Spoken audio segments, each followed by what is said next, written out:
as this is about as close as it gets to winging it as there is. All right. I totally screwed that up. I had the music going and we weren't on air. All right, Philadelphia. Welcome to the Sports Porch Philadelphia, where we talk all things Philadelphia sports. Yes, we do. I am your fake host, Chris. That is your real host, Mark. And you can get the Sports Porch Philadelphia on the iHeartRadio app, Apple Podcasts, Spotify, or anywhere you get your podcasts. And you can always visit us online at theporcheslive.com, theporcheslive.com, theporcheslive.com. And what do they do? Click the Philadelphia tab, the only tab that matters. That's exactly right. That's exactly right. We got a few things to talk about. So thanks for being here. Thanks for listening to us.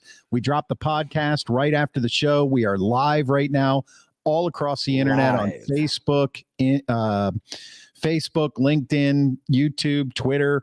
Subscribe to the show on any of those channels, or just wait and grab us on a podcast and leave us a review. We are live worldwide. You got it. It. So, look, let's just jump right into it as we always do, Schwaber. It's baseball season. The All-Star break is over. And last week you graded the Phillies at the break, and you gave them I think you gave them a B-, right? I'm not sure if I gave them a B-. Yeah, I think that's what I have here in the notes. Yeah, by the way, Chuck Mannion, don't know who you are, but why are you sad? I don't see Chuck Mannion in the comments. No, but just put a little sad emoji up at the top there. Maybe he's just sad. Maybe he was expecting something a little more risque. What do you think? I do not know. I don't know much about Chuck Mannion. but well, hey, Amanda Davies, thank you. Thanks for tuning in. We appreciate you. Let's get into it, Schwaber. Yeah, let's talk Phillies. Let's talk some Phillies. So right now I'm in a very good mood about the Phillies. They just won 3 in a row. Against an underachieving Padres team, but look, it's a team that they played in the playoffs last year. It's a team that has been expected to be a playoff team. And so I'm pretty excited about that. Hello, Martha. And Mark just wants to say hi to anybody who says hi. He's like the little old lady at the nursing home that when you walk by, she just goes, "Hi, get me out of here." Yeah. All right. So the Padres should have been better, but they're not. Right. They're not. But so here's the thing: we find ourselves won 7 of the last 10, won the last 3, done it with, I'd say, solid, not spectacular, but solid pitching, coupled with some good production from the bats. Kyle Schwarber is doing the Schwarbombs again. He had 3 home runs over the weekend, 1 in each game because there was a doubleheader the other night.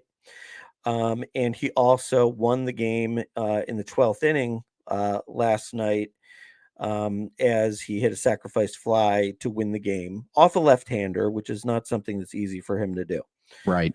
And also very exciting in that game last night was, the way they do this whole ghost runner thing in the extra innings. I know, I hate that, but I know why. I get why they do it. Yeah, I mean, I get why they do it, and I guess on some level it does increase the excitement level. Right. However, when I was really thinking about this, I feel like that really gives an advantage to the away team. It's like because you got a guy on second base with nobody out. It's really, I'm surprised that more teams don't bunt that guy over to third. But the bottom line is, 1 hit and they're in the lead, right? So, so Phils are, in extra innings, 10th inning, Padres get a run. So Phils are down 6-5. It's bottom of the 10th. And Phils have a runner on third base with 2 outs and Bryce Harper up. And he's facing Josh Hader who's got 20 some saves, and he's got a 1.03 ERA, and Yes. he's a lefty, Right. right? Right. And so I think it was like first pitch, Harper swings at like one of those sliders that starts out over the plate and like lands like nowhere close to the plate, against the lefties. And I'm just thinking like, oh, there's just no way he's going It's to get a over. hit here.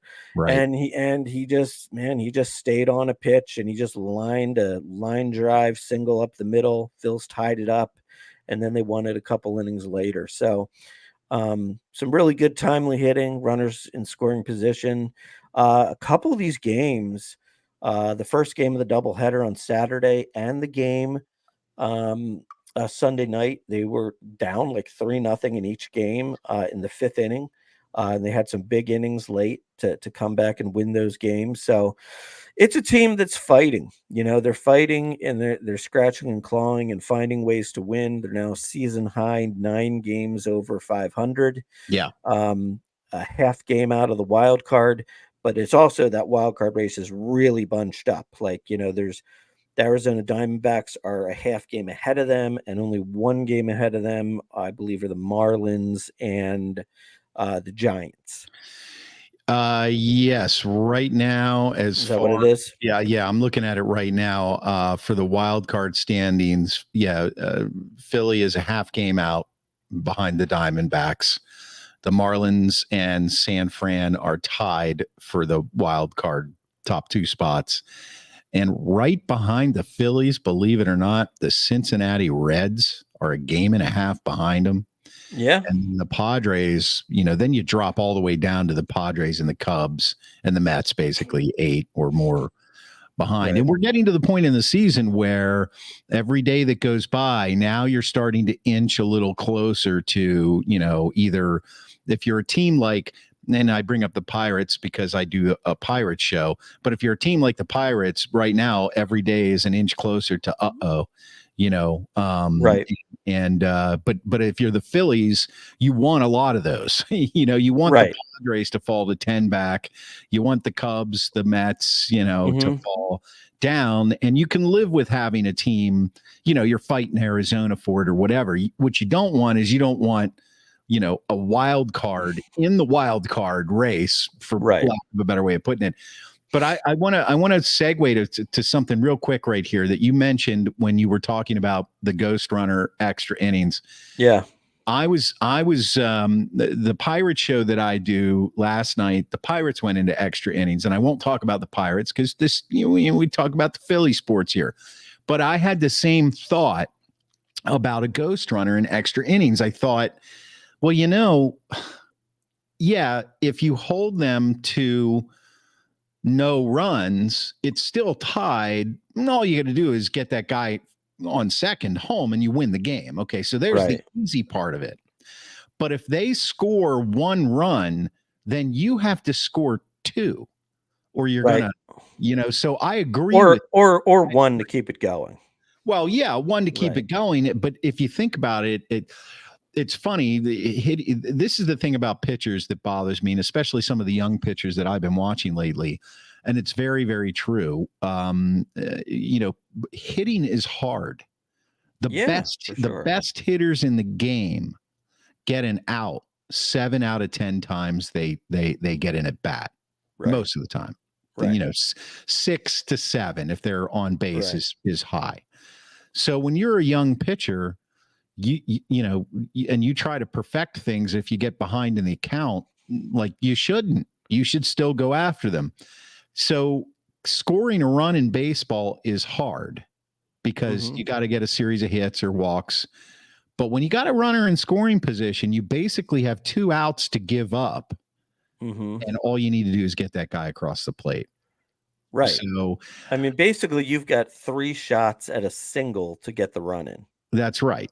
That's exactly right. And then, of course, then the onus is on the home team to either score a run to push it to another inning, or you got to score 2 to win. And if you don't score any, you lose. So, and my feeling generally is, I mean, if you think about it, a lot of the time in these games, right, teams will use their best relievers in like the 7th, 8th, and 9th inning.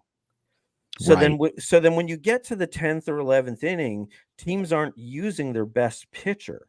So then you get a guy who's going out there who's not, let's say, a great pitcher, and he's already in a stressful situation with a runner on second, nobody out.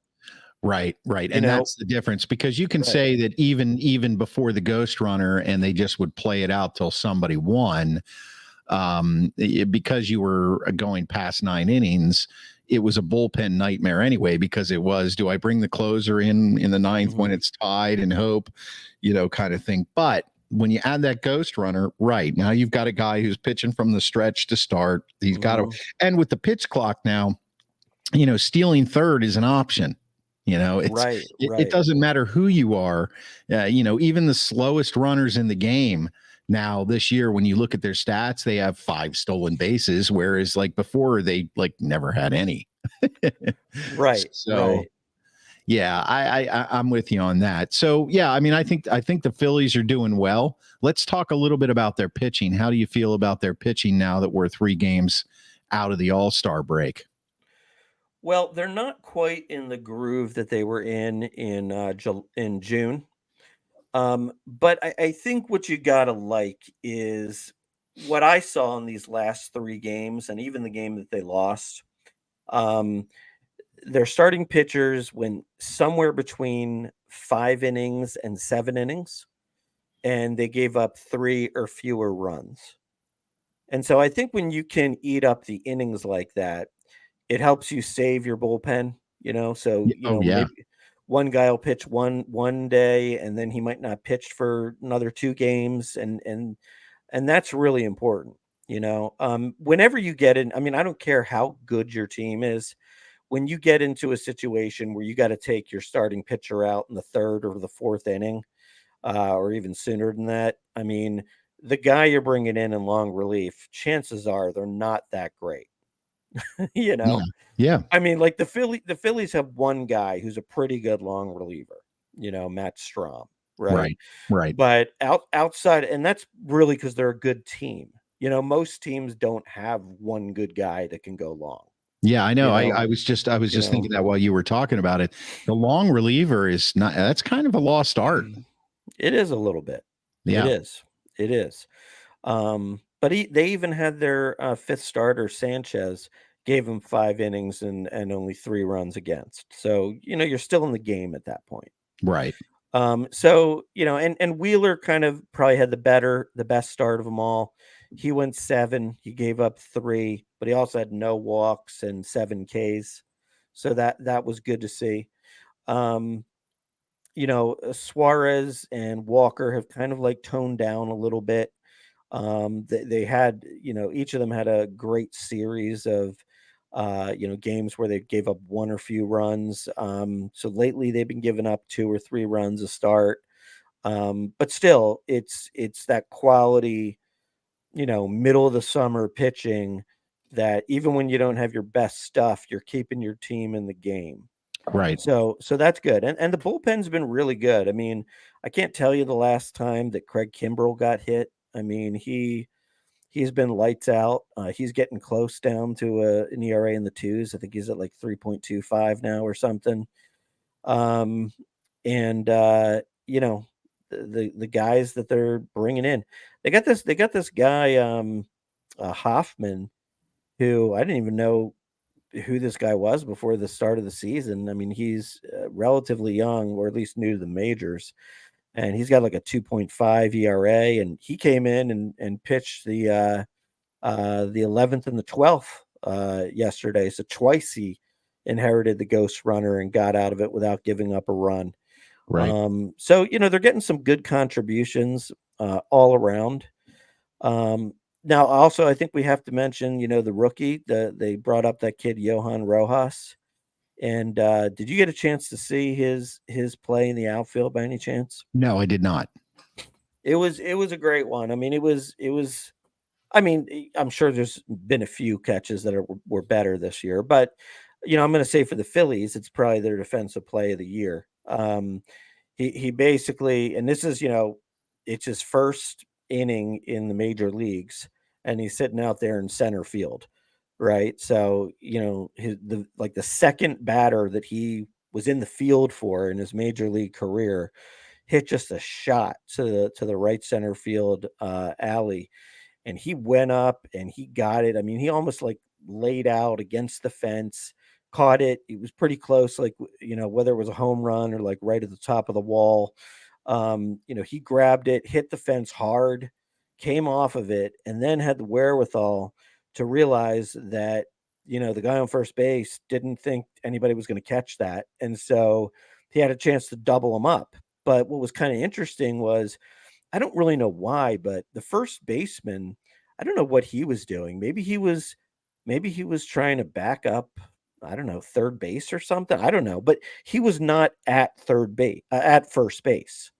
And so he threw a lot, just he threw like a missile from like right center field to first base, where the first baseman actually like caught it like right at the bag on the run, and the first baseman dove and tug out the guy to double him up. Now, and here's the thing. Now, this kid Rojas in center field, so he's got a lot of speed, and so he's supposed to, steal a lot of bases, and he stole a base over the weekend. He got a bunt hit over the weekend, and apparently they were saying that he had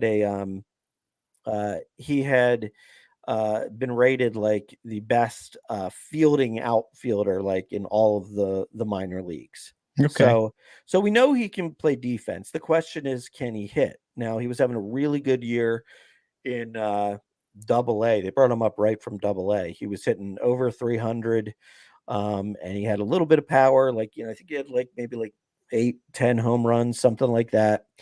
But that it sort of remains to be seen. Can he hit? In the big leagues. And so, the first game he didn't get a hit, but he contributed defensively. Second game he went 3 for 4, which was great. And then in the third game, I think he went like 0 for 4. So remains to be seen on him, but it's good just to see. So Pat is telling us now. Yeah, I wanted to bring Pat on track back into the show. He's watching on YouTube. Oh. Thank you. First base moved to be a cutoff if the ball bounced towards right field. Thank you, Coach. But Pat has a better quote here. He says, Mike Stanton, remember that guy? Mike Stanton was my favorite long reliever. I think Giancarlo had to change his name due to copyright issues. Don't quote me. No, he didn't have to change his name. Did he change his name? Did Giancarlo Stanton change his name? He didn't do it because of copyright issues. Then I would doubt. Why would he? I don't think he changed his name. Why? Giancarlo doesn't sound like something you change your name to. No, Giancarlo Stanton. Stanton, right. Yeah, but that's not Mike Stanton. Mike Stanton was his reliever. Wasn't he like with the Braves or something? Mike Stanton, I think, pitched with the Yankees too. I think he did. But, Pat off track again. What does this have to do with the Phillies?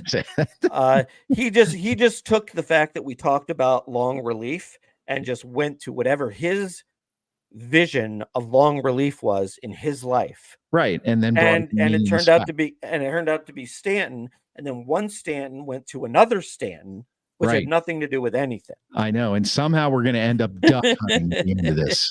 Thank you, Pat. We love you, Pat, on track.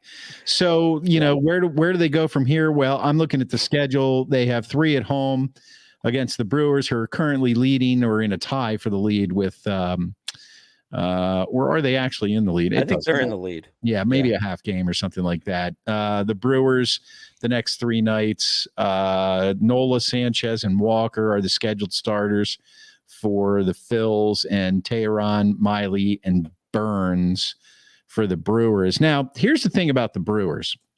And I've watched. I've watched. Wait a minute. He was Mike Stanton on the Marlins. The copyright thing was a joke, right? So I've watched. Not exactly someone you're going to pay to see for comedy. No, I watched the. Neither are we, but Some might. We've gotten stars for our comedy. we have gotten stars. You're right. Yes, people have paid us. So people have threatened Yes. to withhold their stars as well. That is true. That is true. Just a little controversy. We enjoy that though. So. Right. The Brewers are what I would qualify as a pesky team. They can either completely shit the bed and roll over and die, or they will beat you by 1 run every night. And it'll be ridiculous. And but this is a good test for the Phils, because it's going to come down to, in my estimation, in the National League Central, it's going to come down to the Brewers or the Reds. I still continue to believe. I mean, Cody Bellinger, I think, has been on a tear for the Cubs. He has been, and he, you know what, he'd been nowhere the past couple of years. Like he lost it, but now he's coming back. Actually, I think that's also the same thing that's going to happen with Christian Yelich, right? Yes. Like he was horrible for like the past 2 years, and now he's sort of found it again. Yes. Yeah. So I think that this is a good test for the Phillies. What you want to see, obviously, is 2 out of 3. You can't count on a sweep every single time, right? But 2 out of 3 from them and stay relevant. And look, 10.5 out of first place, right? 10.5 out of first place. It's not lost on anybody here, I think, that a team can skid and lose. Even the Braves, they could lose 5 in a row. I mean, I don't think they're going to lose 10 in a row, and the Phillies are going to win 10 in a row. But the Braves, you cannot keep this up all year long. There is the good possibility that there's going to be an injury to a key player. Maybe a pitcher is out. Maybe you catch them I think they play them again. So you catch them on a down week, and maybe you take 2 out of 3. I mean, it's not inconceivable. And I know Phillies fans are going to laugh at me, but it's not inconceivable that you couldn't win the division. Right. Now, here's the wild card. That's what you want to do. Yeah. Right. I mean, here's the thing. Just to emphasize your point, right? Now, this Braves team does seem better than most teams that have been this good. However, when the Phillies won the World Series in 2008, I believe they went into September like 8.5 games behind the Mets. Right. And they caught them. Right. So, this isn't late August. It is in early September. July, the end of July, the 6 weeks from mid-July through the end of August, I think really it is the make or break time if you're going to make a run for anything, because it's rare that you get into September and you have a team that is 5 games plus out of anything that can make that run. It's hard to do because so many other things have to fall into place. The team that you're chasing has to be bad. They have to go through a slump. So, I still think it's possible that I think the Phillies are now starting to play up to their potential, and they have to win 2 out of 3. And if they go into a slump for the Phillies right now, it has to be no worse than 500. Maybe you win 3, you lose 3, you win 2, you lose 1, back and forth. Right. And I'll tell you, the Diamondbacks, they're a good team. Any other word out there on a possible Goldschmidt landing in Philly? We've talked about this a lot. Yeah. We've talked about rumors. Well, from what I understand, it's looking like Bryce Harper is going to play first base against the Brewers. And I think what they're looking for is, if he's adequate at first base, okay, then you're going to move Schwarber to be your everyday DH. And then they're going to look for a left fielder. And, my guess at this point is that what they're going to look for is they're going to look for somebody maybe that's got some pop, some home run potential, and maybe just a more established veteran who's played in playoff games. I wouldn't be shocked to see maybe like a Cody Bellinger, somebody I don't like think that. the Cubs would get rid of him. I don't think the Cubs would trade him. Well, I think they would, because because the Cubs aren't they're going to be out of the wild card race. Yeah, well, Pretty far out. they are out right now. Yeah. Like I said, I think they are the best worst. They are the best bad team in the NL Central right now. I mean, Yeah. the Pirates have fallen all the way back to where everybody thought they were going to be. The Cardinals are surprisingly still pretty bad. And the curiosity out of the Central is the Cubs, because they have a good pitching staff and they've got a great lineup, and they just can't seem, it's all about the chemistry and the coaching and the way the ball bounces. So I'm not sold on the Cubs being completely out of it right now, but we're not at the trade deadline yet either. And you're right. I mean, maybe, I don't know what Bellinger's contract issue is right now, even if there is one. Yeah. But I'm thinking, like, he would be the kind of guy to me that I think would get moved, because the way you got to look at him is, at this point, I wouldn't call him old, but I'm going to guess he's 30, if not 32 or something. Right. Right. And look, let's be honest, his best days are behind him. He was terrible for a couple of years, and now he's had a nice bounce back year this year. But look, it's not like it's anything like earth shattering. I mean, he's got 11 home runs. Would you like to guess once again how old Cody Bellinger is? 30. 28. Is he really? I'm looking at it right now. 28. Well, but you know what? He might be a 9-year major leaguer for all we know. Yeah, I don't have that pulled up right now. Yeah. But do. But look at when his best years were compared to when he fell off a cliff. Yeah, well, with the Dodgers, he was with the Dodgers 2017. So he's a 6-year major leaguer. Okay. So, his we don't have to go over it. I mean, his best year was probably 2019 when he batted 305. He had 115 ribbies, 47 home runs. Yeah, so basically he's gone from 47 home runs to now, more than halfway through the season, he's got 11. Well, and here's the thing. For LA in 2020, of course, that was COVID shortened, and then 2021, he only played 56 games and 95 games. And last year he played 144 games. He had 20 home runs, and he batted, his batting average was terrible, 210. So this year now, he's got 12 home runs, 301 is his average. He only has 35 ribbies though. So, maybe he's starting to find his stroke again. So he's not at the end of his career though. He could have a good 4 or 5 years left. So but think about it from, let's say, the Cubs perspective. Here's a guy who, has sort of found himself again, but it's not like he's lighting the world on fire. No, if he had been lighting the world on fire since the beginning of the year, they'd be a lot closer in this race. Right. And he'd have 25 home runs, right. Or something like that. And, so let's say, here's the questions, like, who can you get from the Phillies? You might get Griff McGarry, who's the Phillies' number 3 prospect. Pitching prospect, who's got high 90 stuff, who last night I think had no walks and 9 strikeouts. So he's a guy who could be anywhere between, he's probably envisioned as a 3 or a 4 starter, and you're going to get him at what age, 23, so that might be something they would unload a guy like that for. Yeah, and I'm looking at Bellinger just signed with the Cubs. I bet it might have been like a 1 or 2 year deal though. It wouldn't surprise me. Yeah, I'm looking it up here. Yeah, it's not this particular article isn't telling me, but he was the MVP in 2019, and he had a 1035 OPS.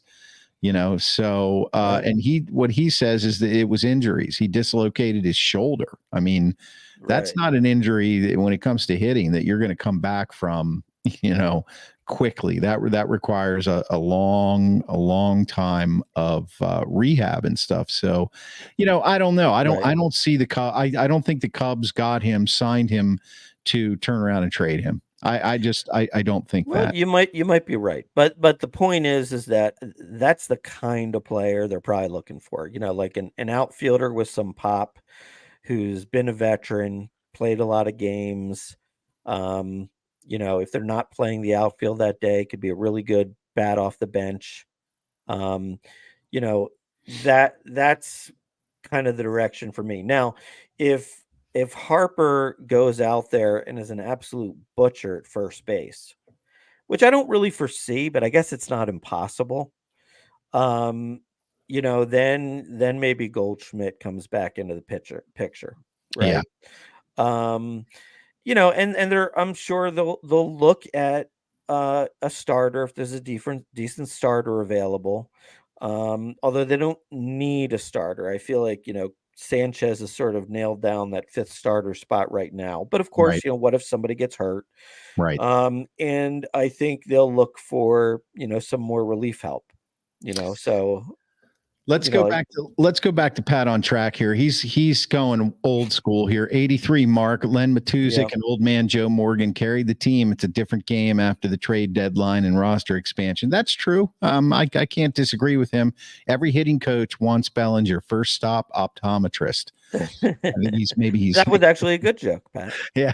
Pat was every now and then a blind squirrel finds a nut. That's right. Optometrist. So yes. So Grant Schwabini's talking Phillies, and this is a reminder that you can catch the Phillies report on the Sports Porch podcast, the Sports Porch Philadelphia podcast, right after, or if you want, before every series. And we got you some new equipment, so it should sound much more professional now. Oh, yeah. We're moving up in the world. Look out, Philadelphia. But you do have a new appreciation. I do have a new appreciation for the technical director. Yeah, you got we've been railing on him for a couple years here, and I'll tell you what, it's just been a mess with my new setup. I mean, it's accepting mics, not accepting mics, input, output, all these terms that I'm unfamiliar with. That's why I wear the hat. That's why I wear the hat. It's difficult. It's difficult. It is no easy road a hoe. Even when you can pretend you know what you're doing, like me. So, but yeah, after every Phillies series, the Grant Schwabini speaks on the Sports Porch Philadelphia podcast on the iHeartRadio. The lamp.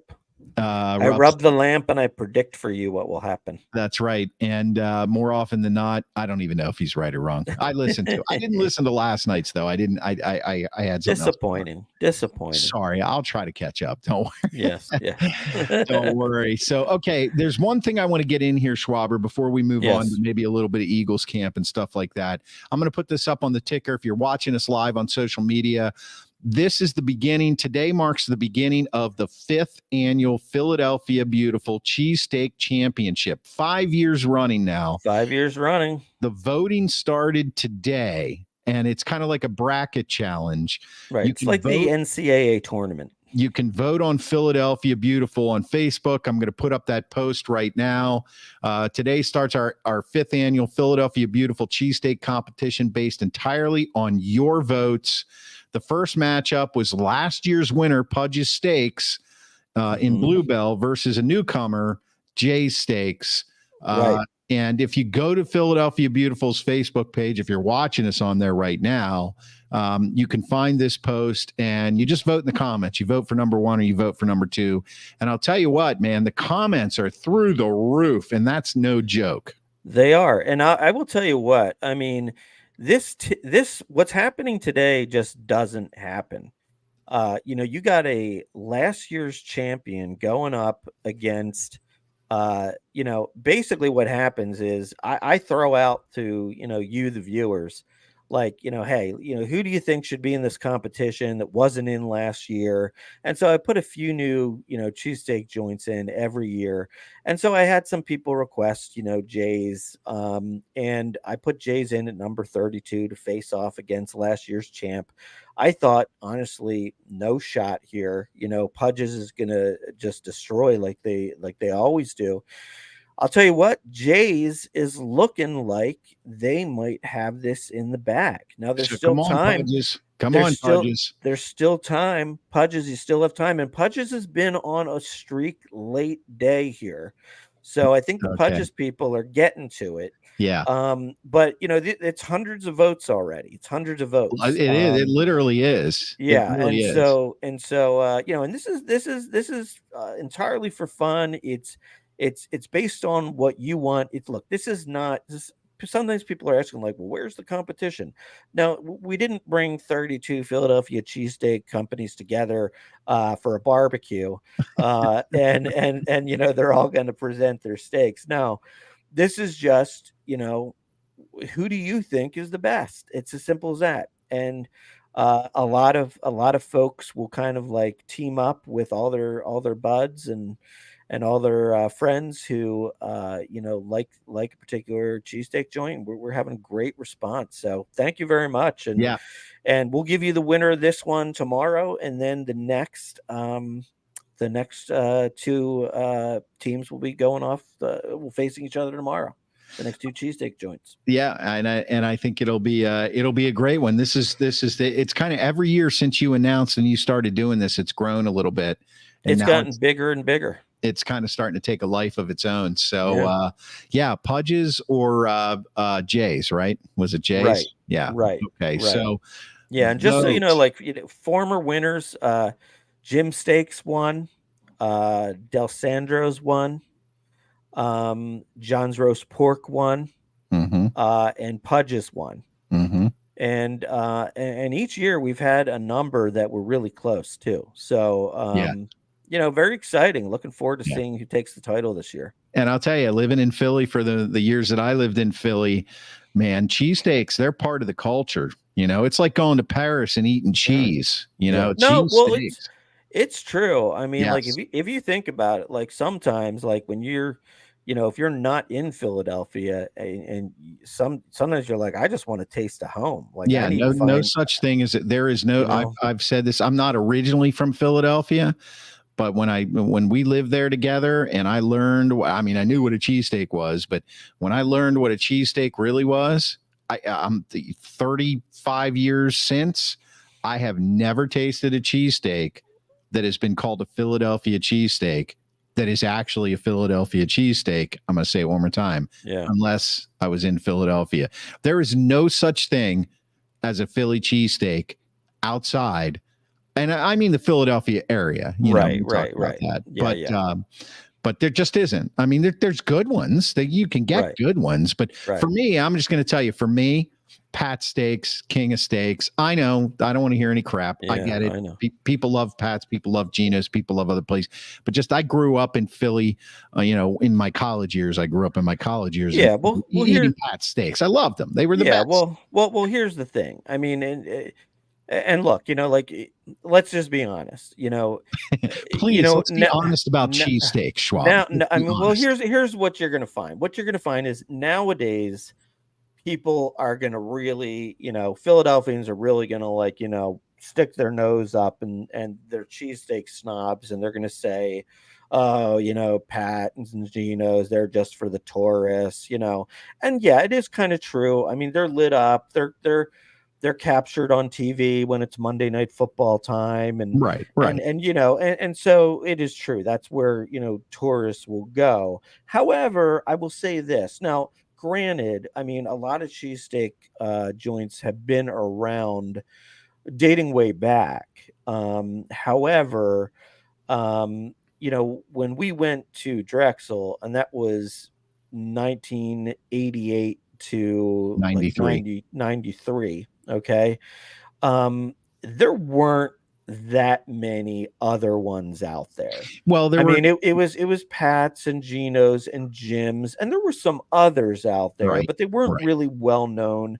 And also too, like, you didn't have social media and the internet to be able to see how many other options there were. So the bottom line is, for you in your time, you went to Philly in 1988 and you got taken to Pat Steaks, and that's the one you like the best. And I don't think there's anything wrong with that. Steaks by you. And I don't think there's anything wrong with that. Now, I will say I was never a big Pat's guy. I was always a Jim's guy. Yes, and I like Jim's steaks too. That for me, they were a close second. They were close second. And Jim's is always my tops. But since then, I've come across some steaks that I've just loved. I mean, like, and some that, quite frankly, they don't, I guess, have as much of a fan base and don't get as much love in our competition. But there's two right down there on South Street. One's called Woodrow's, and one is called Ishkabibbles. And I'm telling you, like, those are great steaks, man. I mean, Yeah. there's just a lot of good steak places in Philly. Yeah, yeah. And Pat says, I love this. Pat on track. Don't sleep on Duff's. That was Drexel University Food Service. No. Monty was a master in the flat top. I remember Monty. I did not like the cheesesteaks down I at have Drexel no University. who the heck is Monty? I have no idea who that Monty is. was the guy on the grill down. You remember when we would go down Right. to eat the food down There was a underneath grill. the yeah. He was the guy on the grill, and he would fire up the cheesesteaks at Drexel. And no, I'm sorry. I may have had About that. 3 meals in the mess hall there. Yeah, well, you were just overprivileged. That was your problem. I was just like, it sucks. I can't eat this shit. I had it. So I would order. So you know me, I would Yeah. order my Palatine pizza Oh, yeah. cheesesteak every night. Yes. Or pizza. Yes. Or something, or some Chinese from a food truck. Yes. Yes. You know. Best food truck at Drexel for me was the Greek food truck. I ate Oh. gyros there almost you every go. day for like 4 years for lunch. And they always played Young and the Restless on the TV. So I could And- catch up with the guys on Young and the Restless. Hey, back then, remember everybody, there weren't a million channels back then. So No. believe it or not, when we were in college, like, well, first of all, when we were in high school, like, everybody watched General Hospital.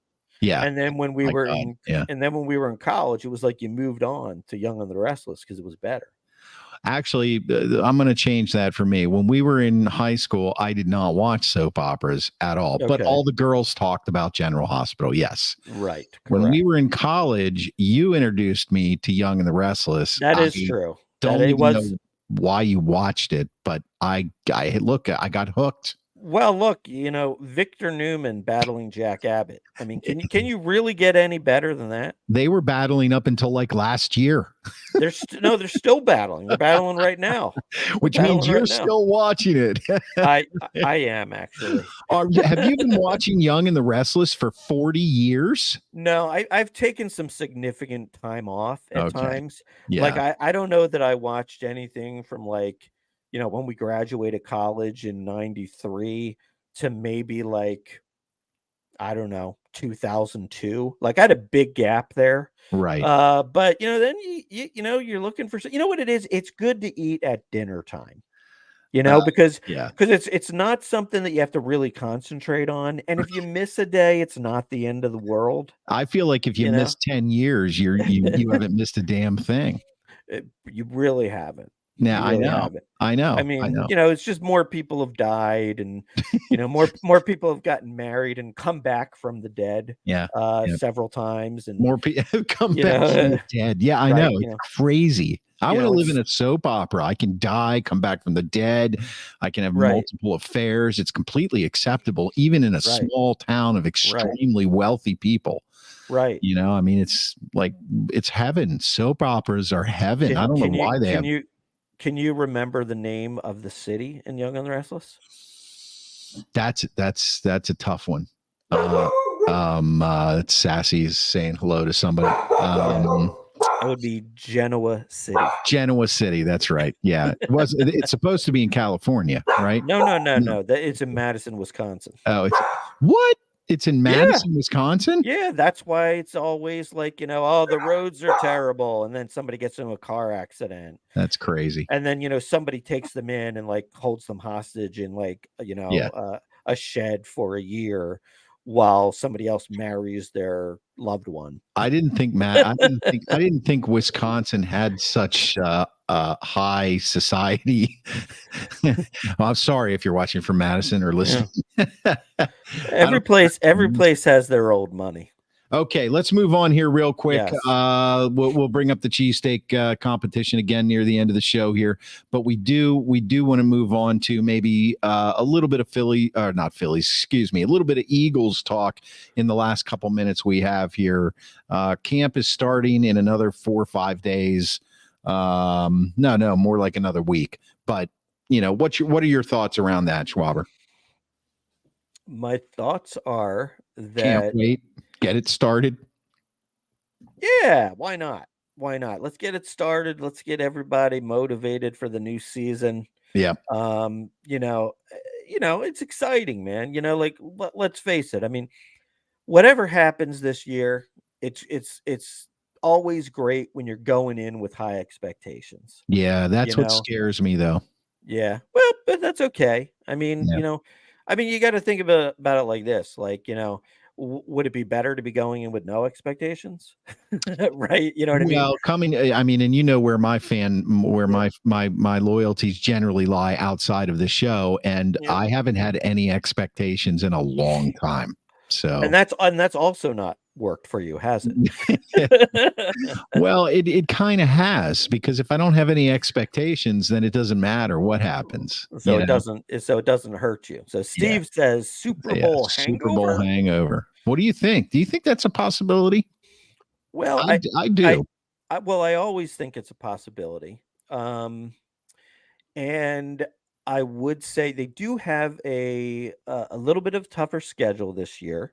So sometimes that might even make it seem like there's a Super Bowl hangover when it really might not be. It might just be they're playing better competition over the course of the year. Um, and yeah, I mean, look, there's some things that they're going to have to figure out. You do have two different coordinators. New offensive, new defensive coordinator. Um, for me, I just feel like the key is Jalen Hurts, and I just feel like he is such a strong leader. I just feel like with him leading the team, I would be surprised if it's a Super Bowl hangover. Yeah. Now that doesn't mean the look. I mean, last year they were 14-3, right? I mean, they're not going to go 14-3 again, but No, they're going to go 15-2. sure, Yeah. 17-0. No, but like, hey, I could see them going like 11-6, and with the players that the Eagles have, I kind of look at it as, yeah, no, here's the bottom line. It's always best to be the number one seed. Um, the last three times that the Eagles were the number one seed, they went to the Super Bowl. But I do feel like the players on this team could win a road game if they had to. So I feel like it's, hey, just get into the playoffs, and anything can happen. Yeah, and Um, we've got so much more to go. I mean, it's just football season is literally right around the corner, and every sports show, all of sports media is talking about football now, and it's we all talk about what ifs, what have yous, what's going to is there going to be a hangover? Are they going to make strides in the running game? Are they going to shore up this? Are they going to shore up that? And the point is, the NFL has taught us that it's not always a sure deal that a team is going to be bad or a team mhm, is going to be good. And right now, it's right, obvious who the front runners are in the AFC and the NFC. It's the Chiefs and the Eagles. And those teams, first of all, neither team got worse, in the mhm, off season. Both of them added some pieces through the draft that should help them. And you can make a case maybe that Hargrave leaving might affect the line for the Eagles or the rush, but I don't know. I don't think so. The Well, big they also have Jalen Carter to fill in there. Right, that's what I'm talking You about. They know, drafted a guy to come in and take that place. And the big deal here is on both sides. The Chiefs lost their offensive genius. He's now the offensive genius for the Washington Commanders, and we'll see how long that lasts.